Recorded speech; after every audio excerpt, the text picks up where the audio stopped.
Good morning, everyone. Prepare your assignment as you're about to share your own insights about Ignatian creation and indifference. May I call a volunteer?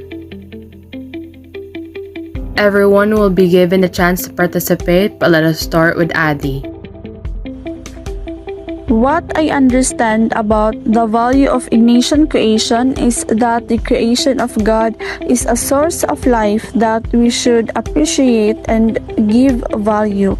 Creation is the beginning of our long way towards God, and the things created by Him help us in this lifetime journey. We should also remember that the creation of God is a continuous process.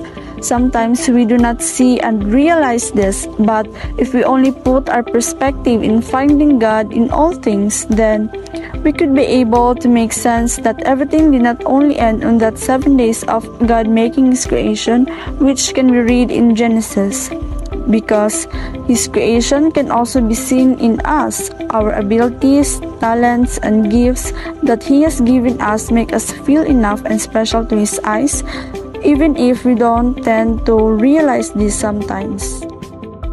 Thank you for sharing, Adi. That is a great point to start the topic. Kyra? I agree with what you have said, Adi. Indeed, in His eyes, we are already enough. Same as us, He is already enough. So in relation to creation, I do believe that we, human beings, are God's greatest creation. We are at the highest level of point where we have been given the opportunity to take good care of all other creations.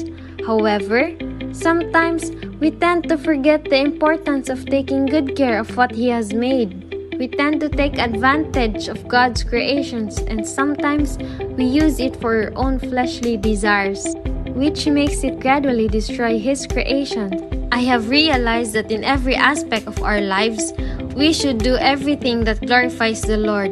Make the best use of His creation for the purpose and expansion of His kingdom. Good point, Kyra. Now let me call Sophia. I totally agree with you, Kyra. I believe that taking good care of God's creation is not a choice, because it is a responsibility that we have and oath to do. We human beings should be able to realize that God has given each and every entity their own value, and it is not up to us human beings to impose other entities' value just because of a wrong perception of thinking that we humans are dominant, superiors, and the center of everything. We should be able to enrich what God has given us by giving gratitude to Him through a natural response in prayer. And if we are sincere, honest, and convicted enough of our response, then our reflection of our gratitude will be seen through our action. We finally get to realize that all things in this world are equal, because each being has purpose and value, and by realizing that all life is the center of everything. By this, we get to taste the freedom of spiritual exercise. The freedom of Saint Ignatius invites us through all the meditation and prayers in the exercises. Lastly, we taste the freedom of the love of God, His love that have liberated and freed us to love and serve in return. Thank you. You made a great point, Sophia. To summarize all of your insights, creation of God is a source of life, and that the greatest creation of God is us human beings. That is why, as human beings, we should not abuse what God has created. Instead, we should enrich them by giving gratitude to Him through our natural response in prayer. And if we are sincere, honest, and convinced enough of our response, then our reflection and our gratitude will be seen through our actions. By taking good care of each creation, because taking good care is not just a choice, it's a responsibility. Nice point, guys. Keep it up. To proceed to Ignatian indifference, I would like to define indifference first. Indifference usually implies lack of feeling, caring, or apathy. We do not usually think of indifference as a good thing. We accuse others of indifference when they seem not to care about something they should care about. Now, defining this term, What is Ignatian indifference for you, Hero? Well, for me, ma'am, pretty much nation indifference is the capacity to let go of what doesn't help me to love God or to love others while staying engaged with what does. And of course, it's not easy, since Ignatius names a few obstacles, such as wealth, health, fame, fortune. But once we master this form of spirituality, this form of love, we can feel love through pretty much anything, whether that's positive or negative. For example, we can feel love through grief.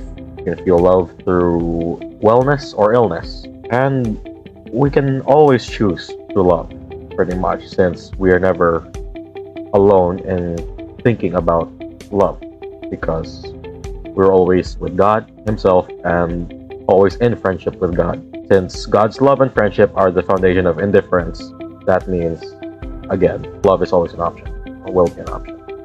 Thank you, ma'am. Thank you for your insight, Hero. Wait, ma'am. Ma'am, I'm so sorry, I'm late. Did you make your assignment, Mike? Sorry, I missed my assignment. Now I'll just have to ask you about your idea of Ignatian indifference. Ma'am, I will do my utmost best. But first, may I please take a seat first? Okay, proceed.